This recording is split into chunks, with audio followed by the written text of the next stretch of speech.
As prophesied in the scriptures, 2 woes is past, and behold, a third woe cometh quickly. The nations are quickly lining up for what is prophesied in the Bible or scriptures as Armageddon, the valley of decision.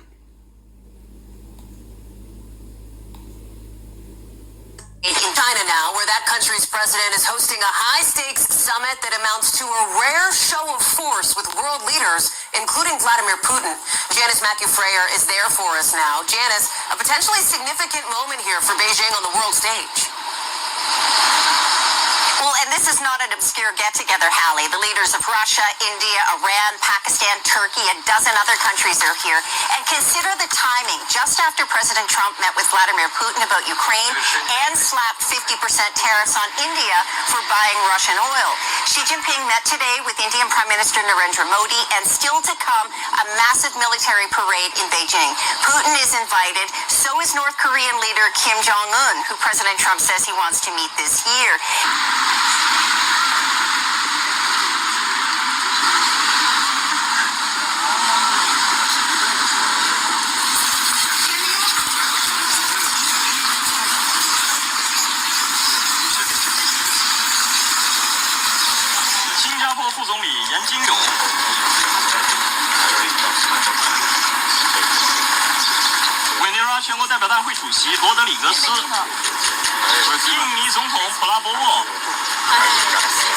Thank you for being here. 亚美尼亚总理及夫人，总书记。 사연이라 오셔서 감사합니다. 건강식기가 김先生 반갑습니다.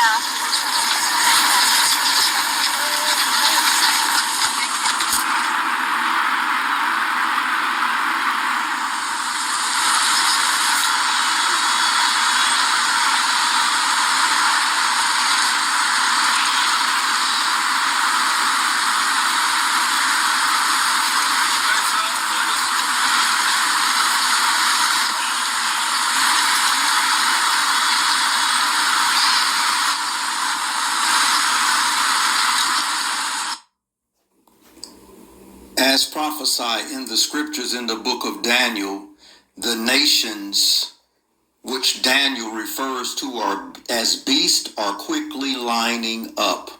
The lion is Great Britain, and the eagle represents America. The leopard is Germany, and the bear is Russia.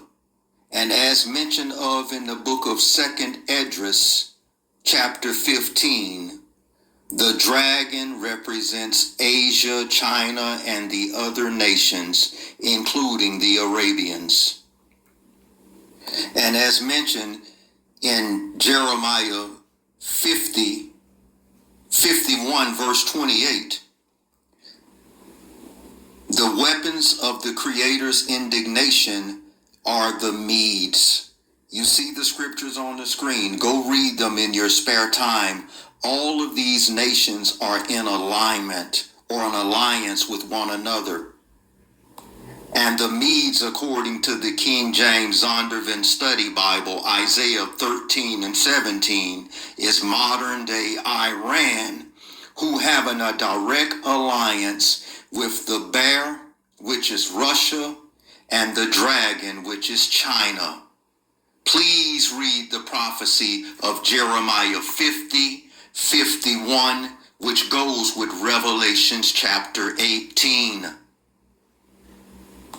Everything that has happened, is happening, and will happen is prophesied in Yahuwah Elohim's word. Yahushua, whom they call Christ, says, "Behold, I have foretold you all things, so please take heed, because the scripture says, when they shall say peace and safety, then shall come sudden destruction." And the prophecy says that in 1 hour, Second Esdras chapter 15 verse 1. Behold, speak thou in the ears of my people the words of the prophecy which I will put in thy mouth, saith Yahuwah, and cause them to be written in paper, for they are faithful and true. Verse 10 of the same chapter. Behold, my people is led as a flock to the slaughter. I will not suffer them to now dwell in the land of Egypt. This is spiritual Egypt according to Revelations chapter 11. Verse 11. But I will bring them with a mighty hand and a stretched out arm, and I will smite Egypt with plagues as before, and destroy all the land thereof. Egypt shall mourn, and the foundations of it shall be smitten with the plague, the punishment of Yahuwah, that Yahuwah shall bring upon it. They that till the ground shall mourn, for their seed shall fall through, and blasting and hail, and with fearful consolation, woe to them, to the world, and them that dwell therein. For the sword and destruction draweth nigh, and one people shall stand up and fight against another. That's the third woe that's soon to take place. For there shall be sedition among men, invading one another, and they shall not regard their kings nor princes, and the course of their action shall stand in their power. A man shall desire to go into a city and shall not be able to. That's why Revelations 18 and 4 and 2 Corinthians chapter 6 says, come out of her, my people. Those will be the focal points, the population centers called cities. For because of their pride, the city shall be troubled, the houses shall be destroyed, and men shall be afraid. That's the same thing mentioned in Isaiah 13. A man shall have no pity on his neighbor, but shall destroy their houses with sword and spoil their goods, which includes their wives, as mentioned in Isaiah 13, because of lack of bread and great tribulation. In the event that tribulation breaks out or war, there are no grocery stores or gas stations open. It will be chaotic. Prepare yourselves while you have time. Verse 21. Like as they do yet this day unto my chosen, the children of Israel, the melanated so-called black men and women, the descendants of those who were scattered to the islands of the seas, the Americas, through the transatlantic slave trade, they have went far beyond the Creator's intentions for his children, and he's coming back to pay. My right hand shall not spare sinners, and my sword shall not cease over them that shed innocent blood upon the earth. The fire is gone forth from his wrath, and have consumed the foundations of the earth, and sinners like the straw is kindled.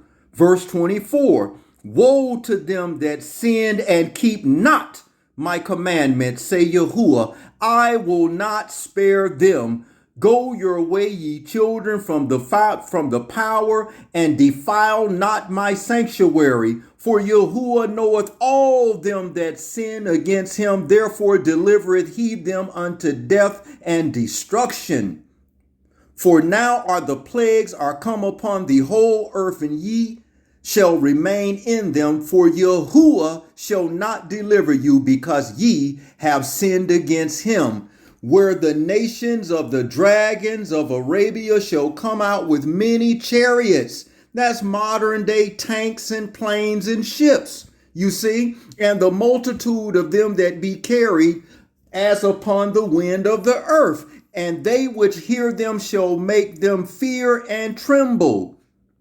You see, verse 35, they shall smite one upon another, and they shall smite down a great multitude of stars upon the earth, even their own stars, and blood shall be from the sword up to the belly.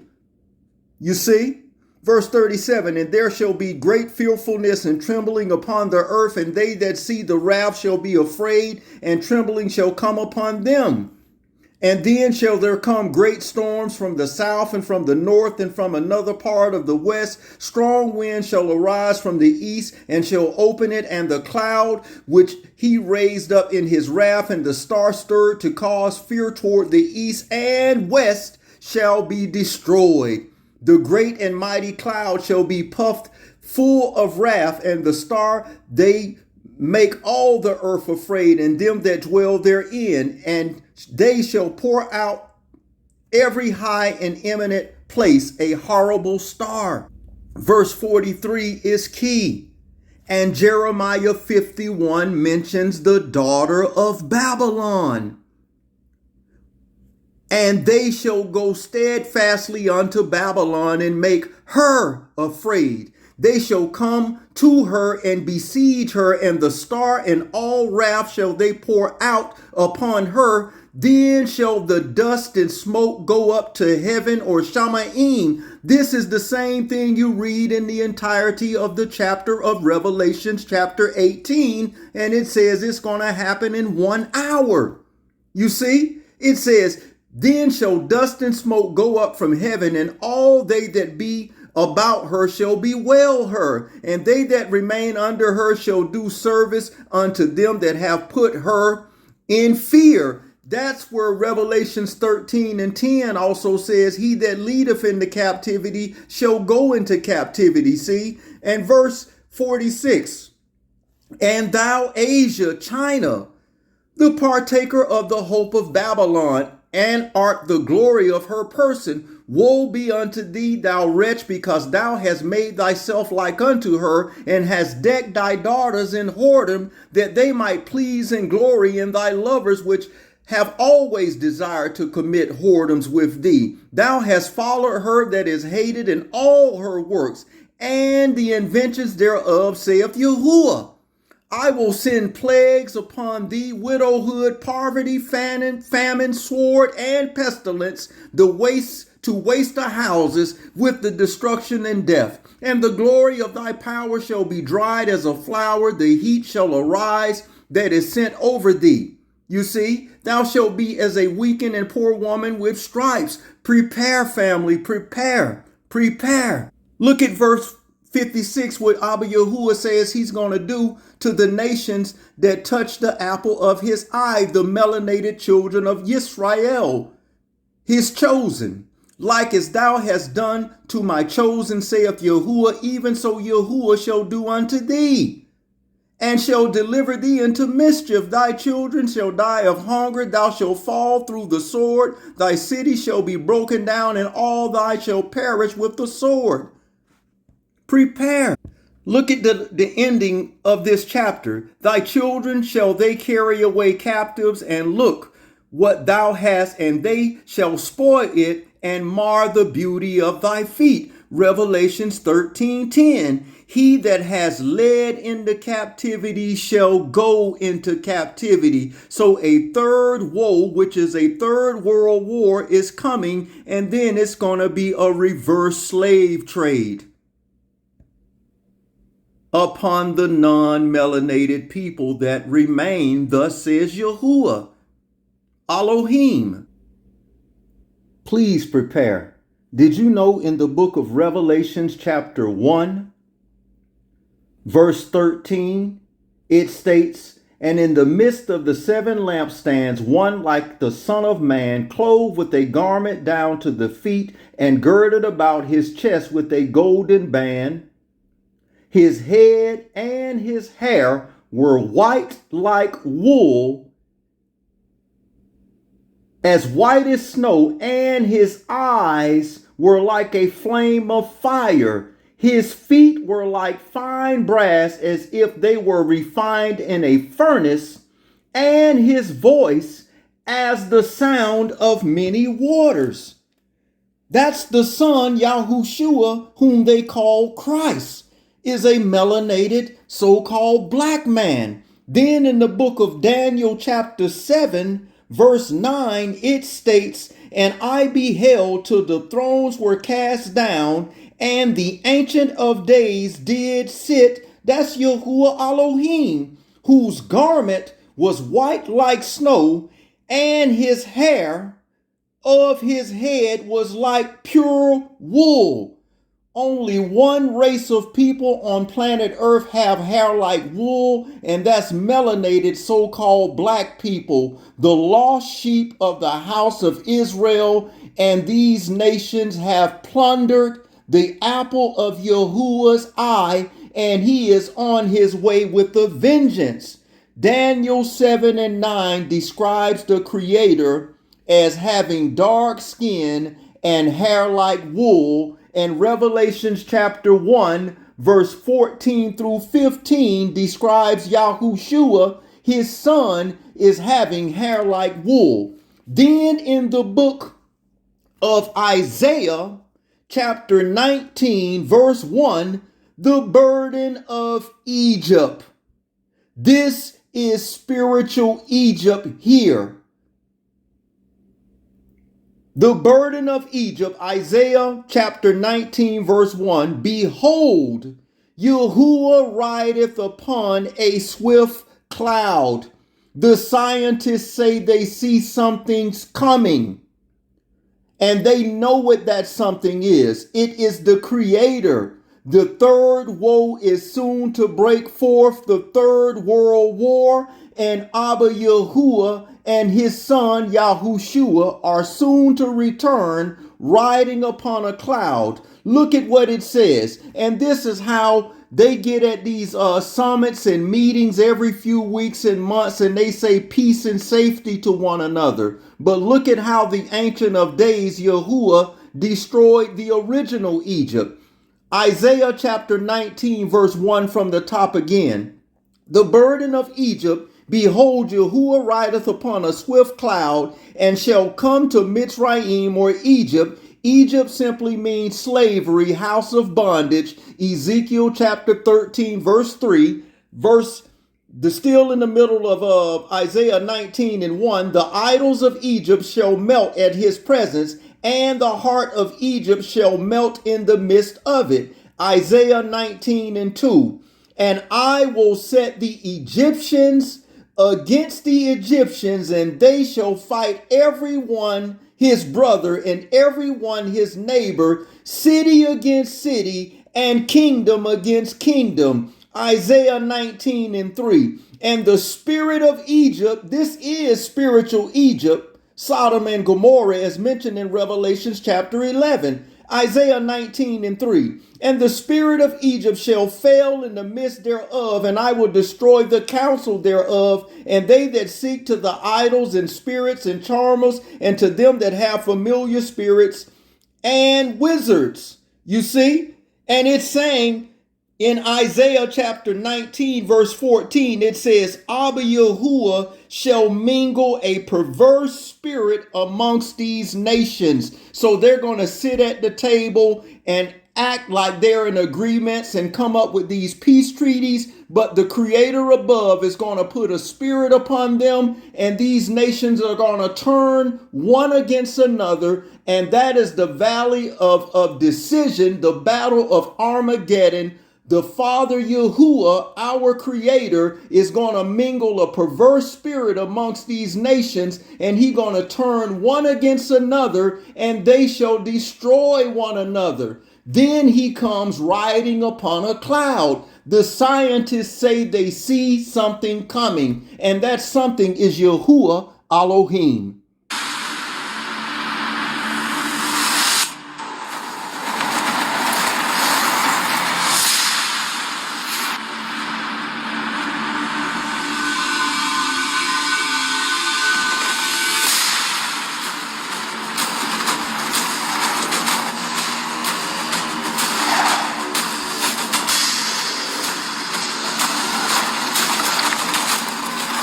Abba Yahuwah is on his way. And Harvard Astronomy Department Chair Avi Loeb, thanks so much for being with us. I want to start with this thing we're talking about. It's the 3I Atlas comet. NASA's like, look, it's got an icy nucleus. It's got that cloud of gas and dust. We've got the Hubble. We've got the Webb. They've all These telescopes have shown that there's no strange signals, no maneuvers, nothing artificial. Why do you think it could be artificial or alien technology? Well, the brightness, thanks for having me, by the way, the brightness of the object implies a diameter of 20 kilometers, and there is not enough rocky material in interstellar space to deliver such a giant object per decade. It takes 10,000 years for that much mass to arrive to the inner part of the solar system. Moreover, the trajectory of this object is very fine-tuned. It lies in the plane of the orbits of the planets around the sun to within 5 degrees. The chance for that to happen is 1 in 500. And moreover, it passes very close to Jupiter, Mars, and Venus, with a chance of 1 per 20,000 if you just change the arrival time randomly. And it will arrive closest to the sun when the Earth would be on the opposite side. We won't be able to observe it, but that's the perfect time for it to maneuver. And so we just need to watch it. I'm not saying it's an alien technology. I'm just saying it doesn't look like a very common thing. And actually, the glow that is around this object, usually for comets, you see a trailing tail behind the object. And here, the glow from the Hubble Space Telescope image is actually in front of the object. We've never seen such a thing. A comet doesn't have glow in front of it. But can you tell me why? Now there is no man that can tell the exact time, day, and hour that the Creator will return, but he is on his way with vengeance for what they have done to his chosen. 2 woes have passed, and a third is yet to come. Prepare. There's more to come. Stay tuned. Like, share, subscribe. Elder O signing off.